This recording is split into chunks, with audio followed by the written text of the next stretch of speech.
जानेवारी महिन्याच्या अखेरीस दयानंद चोरगे पक्षांतर करणार. भिवंडी येथे जाहीर मेळावा घेऊन 5,000 कार्यकर्त्यांच्या उपस्थितीत होणार पक्षप्रवेश.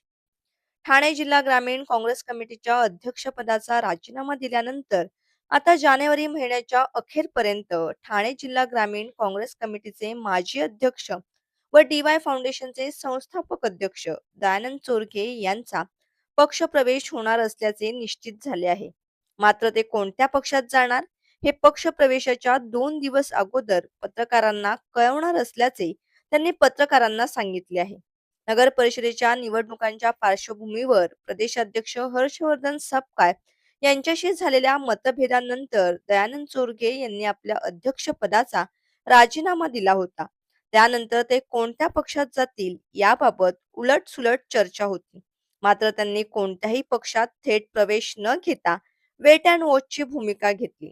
आता त्यांनी पक्षप्रवेश होणार असल्याचे जाहीर केले असून भिवंडी, शहापूर, मुरबाड, कल्याण, बदलापूर, अंबरनाथ व पालघर जिल्ह्यातील वाडा या भागातील माजी जिल्हा परिषद, पंचायत समिती सदस्य, माजी सभापती, माजी उपसभापती, माजी सरपंच, उपसरपंच, ग्रामपंचायत सदस्य, सहकार क्षेत्रातील माजी पदाधिकारी, विविध पक्षातील कार्यकर्ते, सामाजिक संघटनांचे पदाधिकारी यांच्यासह 5,000 पेक्षा जास्त कार्यकर्त्यांना घेऊन त्यांचा पक्षप्रवेश होणार आहे.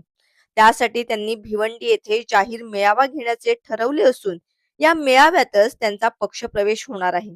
ते कोणत्या पक्षात जाणार याबाबत त्यांना विचारले असता जानेवारी महिन्याच्या अखेरपर्यंत पक्षप्रवेश होणार असून ज्या दिवशी पक्षप्रवेशाची तारीख जाहीर होईल त्याच्या 2 दिवस आधी कोणत्या पक्षात जाईल हे मी पत्रकारांना पत्रकार परिषद घेऊन जाहीर करेल असे त्यांनी सांगितले आहे.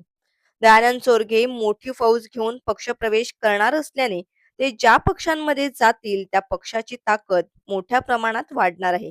तर दुसरीकडे मात्र उतरती कळा लागलेल्या काँग्रेस पक्षाची अवस्था अत्यंत बिकट होणार असल्याचे बोलले जात आहे.